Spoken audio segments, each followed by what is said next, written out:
Ahora vamos a cambiar de tema y es un honor para nosotros recibir a Martín Becerra, que es un investigador, docente universitario, doctor en Ciencias de la Información y un especialista en medios audiovisuales, en concentración de medios, que ha llegado hoy a nuestra ciudad para dar una charla esta tarde en la Facultad de Ciencias de la Comunicación y que gentilmente, recién llegadito, ha pasado aquí a visitarnos por Bien Despiertos. ¿Cómo te va, Martín? Buen día. ¿Cómo va? Buen día, gracias. Digo recién en serio, porque venís del aeropuerto, Sí, literalmente. Todavía no he tenido tiempo de ingresar a la ciudad.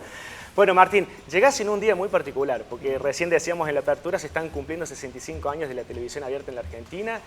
En un momento, digo, para vos que sos especialista en el tema, donde muchos hablan del principio del fin de la televisión tal y como la hemos conocido hasta ahora.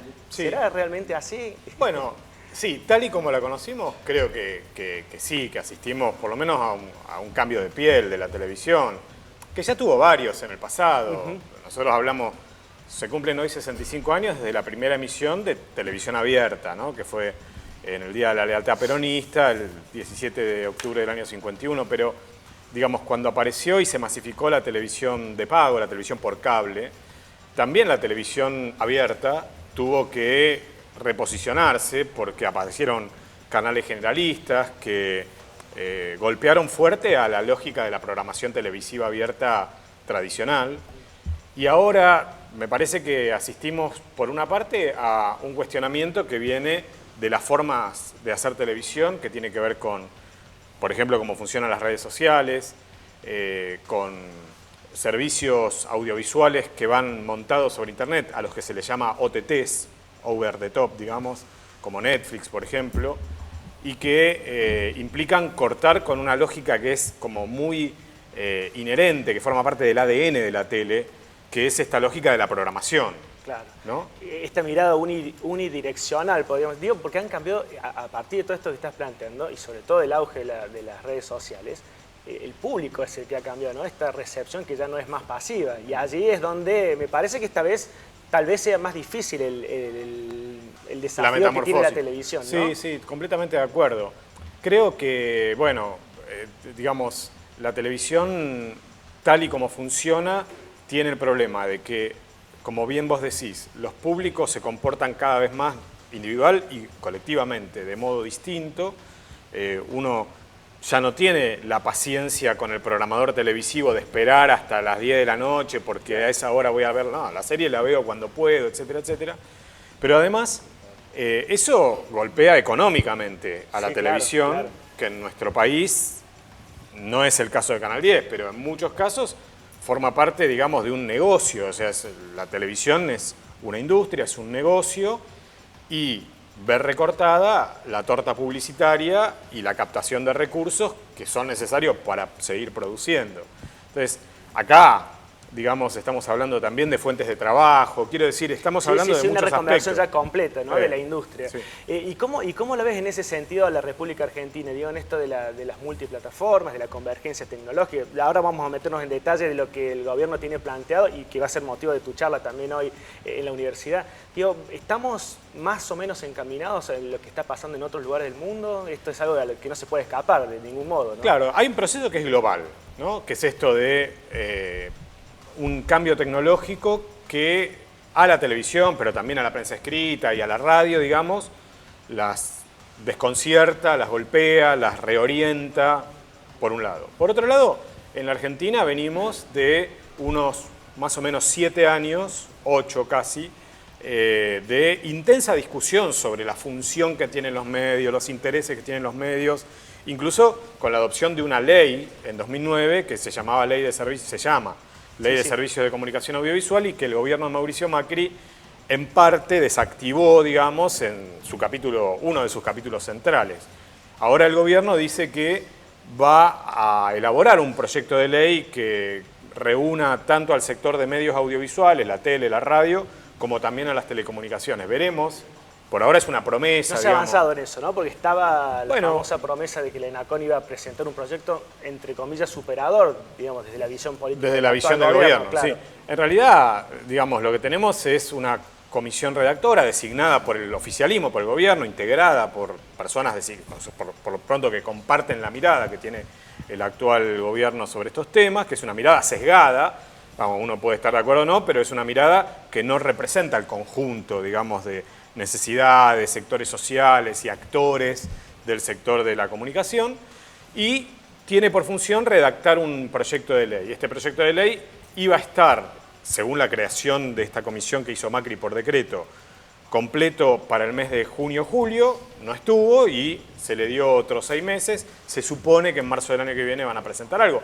Yo espero que, así como el gobierno va a presentar su proyecto, haya otros actores sociales y políticos, digamos, en beneficio de que esto se discuta mejor, claro, ¿no? Claro. Que lo presenten desde otras perspectivas para que no sea la única, la del gobierno, que nunca es bueno que haya una sola perspectiva. Y en ese sentido, digo, hablando del decreto 267 al que hacías referencia recién, digo, esto de tomar la convergencia solamente como una cuestión, o dándole mucha preponderancia a la cuestión tecnológica y no todo el resto de los aspectos sociales, políticos, económicos que tiene, digo, la convergencia, ¿crees que es bueno, digo, esto de haber ido en contra de la parte fundamental de la ley no le quiero decir ley de medios, porque no deberíamos decirlo así, la ley de servicios audiovisuales respecto, por ejemplo, de evitar la concentración, etcétera? Sí. No, creo que ahí hay un problema gordo, digamos, que el gobierno crea con el decreto 267, con el que modificó la ley, en el capítulo de concentración en particular. Hay un gran problema porque en todos los países del mundo, incluso en los países que el propio gobierno esgrime como modelos, digamos, de política pública, por decirte, Estados Unidos, Canadá, México en América, pero toda Europa occidental, comenzando por Inglaterra en Europa, tienen disposiciones muy claras respecto de la concentración de medios. Es decir, la concentración excesiva lesiona el interés público porque hay pocos canales y digamos, infraestructuras de producción y distribución masiva de contenido, de entretenimiento y de información, que quedan en pocas manos. Y eso es un riesgo para la democracia siempre. Entonces, obviamente eso tiene que ser repensado permanentemente, está desafiado por cuestiones tecnológicas. Obviamente, yo no soy necio, tenemos que reconocer que una industria pesada, como es la de los medios y la de las telecomunicaciones, tiene una tendencia inherente a la concentración, pero el desafío de toda política pública es cuáles son, digamos, las contraprestaciones de interés público que tienen los concentrados. Por ejemplo, un ejemplo para mí cabal en esta materia es el tema de los contenidos de interés relevante para la sociedad. Es decir, si esos son aprovechados en beneficio exclusivo de algún operador comercial que los usa como herramienta para captar clientes de su servicio de televisión de pago, o si son puestos en abierto para el conjunto de la comunidad. Te repito, no estoy diciendo todos los contenidos, estoy diciendo los contenidos que son de interés relevante.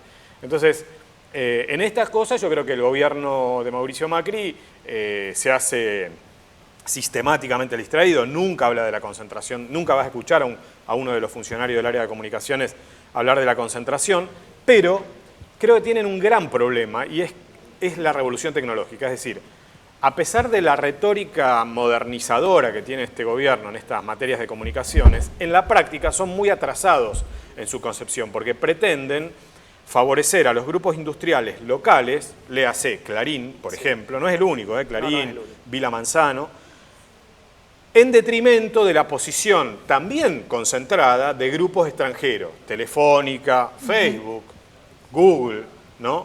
Entonces, ahí van a tener un problema, porque conceptualmente, si no es un tema la concentración, no es un tema tampoco Google y no es un tema Telefónica. O sea, ¿cómo decirle a los argentinos que está mala una concentración y es buena otra concentración? Eso es una contradicción en sus propios términos. Martín, y en este sentido, digo, porque lo has planteado perfectamente recién, digo, hemos vivido muchos años de una enorme discusión realmente muy, desde mi punto de vista, muy fructífera, digamos, porque además la ley de comunicación audiovisual venía con una discusión enorme, previa, más allá de las diferencias o las similitudes que uno tenga con el gobierno pasado. Pero digo, ahora, ¿cómo ves esa pelea, esa reducción de la pelea gobierno-Clarín? Digo, ¿sirvió? ¿Hubo errores en la manera de plantearlo? ¿Hubo algo que falló para que finalmente a partir de un decreto, más allá del cambio de signo político, se pudiera bajar así el espíritu de una ley que costó tanto? Bueno, yo creo que sí. Es decir, yo tengo una posición muy crítica respecto de cómo los gobiernos de Cristina Fernández implementaron la ley. Es decir, apoyé y apoyo los objetivos de la ley. Ninguna ley es perfecta. Seguro, la ley de 2009 tampoco, pero en general estoy de acuerdo con esa ley. No obstante, fui muy crítico respecto de cómo implementó, cómo aplicó el gobierno la ley. Muy sesgadamente y, como vos decís, aprisionado en una disputa particular con un grupo dominante, concentrado de medios, no el único grupo concentrado de medios, y obviando desde el 33% de reserva para organizaciones sin fines de lucro, olvidándose del mandato de pluralismo para los medios estatales, haciendo verdaderos, creando verdaderos problemas como considerar que Telefónica no era dueña de Telefe, y este mes de octubre todos los argentinos vamos a ver que Telefónica vende Telefe, sí. Y la que lo vende es Telefónica, no puede decir que Telefónica no era dueña de Telefe. Claro. No, lo que quiero decir con esto es que ha habido errores y yo creo que esto tiene alguna relación con la facilidad con la que el gobierno de Mauricio Macri echó mano tanto al organismo de control, desactivando AFSCA y creando por decreto un organismo plenamente gubernamental que se llama ENACOM, y además tocando el capítulo central de concentración de medios. Es decir, creo que el gobierno de Macri igualmente hubiera avanzado para desactivar algunos puntos de la ley audiovisual que eran conflictivos para algunos actores concentrados, pero lo hizo ahora con una mayor legitimidad o con un menor costo político, mejor dicho, porque la aplicación de la ley no construyó una legitimación amplia. Costó que se impregne en la sociedad masivamente, digo, ¿no? Para sí. Defender esto, entendiendo que una ley salga, en el gobierno que salga, digamos, mientras más amplia sea, mejor es para todos, ¿no? Así es. La última, Martín, y te liberamos, sabemos que estás con una agenda apretada y apurado. ¿Hacia dónde vamos? ¿Qué visualizás en los próximos, al mediano, el corto, mediano plazo aquí en la República Argentina? Yo creo que a nivel regulatorio, a nivel político regulatorio, lo que vamos a asistir es un reverdecer de una discusión, de la importancia de los medios, de las telecomunicaciones, con un perfil más, si se quiere, técnico, digamos, menos discusión social amplia, como la que hubo en 2008-2009, un perfil más técnico, digamos, que es lo que pretende el gobierno. Creo que el gobierno, en este sentido, no me gusta, pero está siendo eficaz en la agenda que lleva adelante, digamos. Como te decía, a pesar del interés explícito que los funcionarios del gobierno del área de comunicaciones plantean en este tema, yo creo que se los lleva puesto la revolución tecnológica. Creo que, digamos, que ellos, me parece a mí, están intentando detener el océano construyendo un dique con arena, digamos. Y en un país periférico como la Argentina. Entonces, creo que sueñan con remedios que son muy precarios, digamos, y que no logran ver en profundidad el problema que hay en el sector de las comunicaciones, que es cómo se banca, digamos, quién paga la cuenta de la producción y circulación masiva de información y entretenimiento. Ese es el gran tema, ¿no? ¿De dónde sale la plata para que eso ocurra? Sale de acá, papá. Sí, sale de todo, sí, seguro. Martín, ¿en cuánto veremos una televisión totalmente diferente a la actual? En breve, ¿no? No, yo creo que nosotros, bueno, vos sos joven, yo que soy viejo, nosotros no la vamos, yo no la voy a ver. O sea, mi generación no, estamos ya usando y viendo nuevas maneras de hacer televisión. Yo, personalmente, consumo mucha televisión de modo distinto. Pero la televisión todavía tiene cuerda para rato. Es una institución que todavía organiza mucho del debate público y ustedes tienen acá el tema este de redes sociales. Digo, la discusión en las redes sociales es todavía muy vicaria, muy, digamos, muy reproductora de los temas que instalan los medios tradicionales. Los medios tradicionales ya no tienen el monopolio de su distribución y comercialización, pero siguen instalando temas de un modo, me parece, bastante generalizado en nuestra sociedad. Eso sigue siendo importante.